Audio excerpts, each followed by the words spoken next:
Imagine this. You're a game developer and you've made part of a game, maybe 2 or 3 levels, a few enemy types, 3 bosses, but certainly nothing you'd be able to sell as a complete game.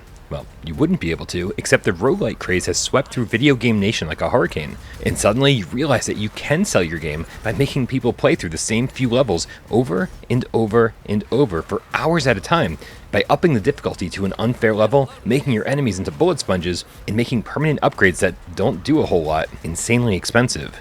Now, this scenario could be used to describe a lot of roguelites, that's true, but Gazzlers shows us why some roguelites are successful, and why some aren't. There you go.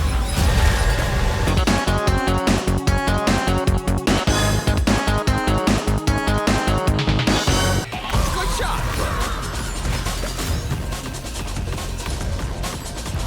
That's what I'm talking about. But Gazzlers doesn't begin with all that negativity. In fact, Gazzlers starts off as a fun, bouncy rail shooter that's sort of hard to put down. You're sitting on the back of a train going through a desert, the music's upbeat, the high-res environments are bright and colorful, and the red, demonic Gazzlers drive in on cars and motorcycles or flying on planes and try to kill you.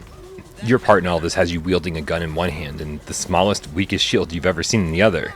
The shield deteriorates just by activating it, so you'll want to use it as sparingly as possible, leaving you to physically dodge most of the incoming attacks while the shield charges back up. This means that playing standing is better than playing sitting down, though I've tried, and both can be done.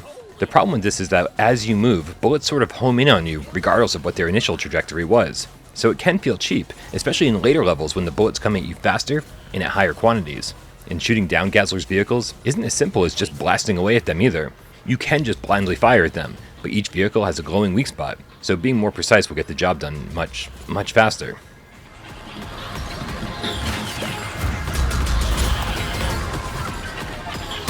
Smooth.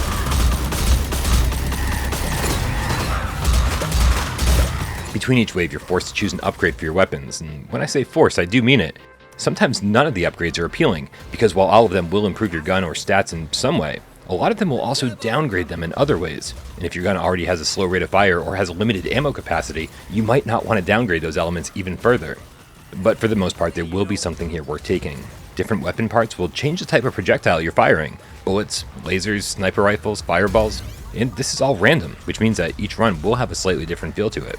And as you go through the levels to collect scrap, either by taking out enemies or destroying hot air balloons in the sky, and scrap is used between runs for permanent upgrades. Now these are some expensive upgrades, and most of them aren't terribly effective. Desirable upgrades like causing more damage or increasing your maximum HP are nice, but purchasing these can take hours, and the improvements are minuscule, especially at first.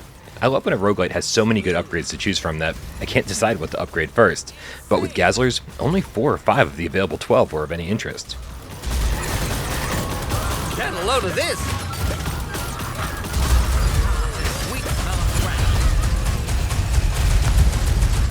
There's a lot happening on the screen during the levels. Gazzlers are coming in from the left, right, and center. You've got health kits in the bottom right, and more ammo in the bottom left. So between firing, dodging, activating your shield, and reloading, there's no time for screw-ups, which means that the 5% or so of the time that reloading just didn't work right, that was a nightmare. Now, I don't know if it was me or the game, but Gazzlers does a pretty good job with all sorts of haptic feedback, but including it in the one place it counts, knowing that your gun reloaded properly while doing it blindly, seems like it should have been a priority. There is some feedback, but a solid kick to know that your weapon reloaded properly would have been great.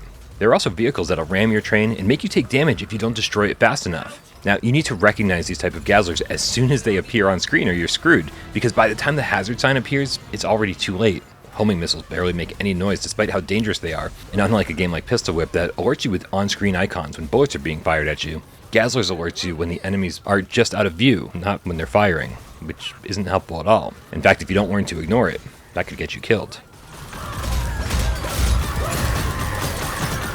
Great shot. Good shot. Got him. I've spent way too much time with Gazzlers, and it's been quite a journey. I'm roughly 12 hours in with over 100 gigs of gameplay footage sitting on my hard drive. I've unlocked almost every weapon in the database, and have most of the skills I care about leveled up to the max. I've completed the campaign 5 times now, and I'm really tired of playing it. It started off kind of fun despite the difficulty, but unlike most roguelites, I didn't find the grind enjoyable. It goes from being way too hard and a little cheap, to being way too easy in the blink of an eye, never successfully finding a middle ground. The real draw in Gazzlers, for me at least, became trying to beat my friend's scores on the leaderboard, which, honestly, you don't really do through skill. Instead, you level up the amount of scrap you get for each run, and then milk each stage, keeping the last enemy alive for as long as possible while shooting down scrap balloons. That's not fun.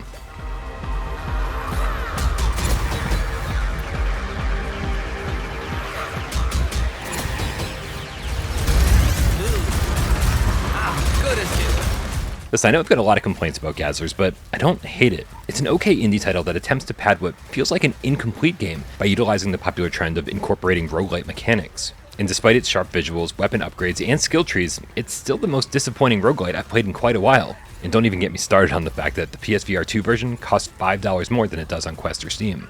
There is some fun to be had here. I mean, I played it for 12 hours, so I obviously got roped in, but I'm just having a hard time recommending it, especially with all the other great offerings on PSVR2 these days.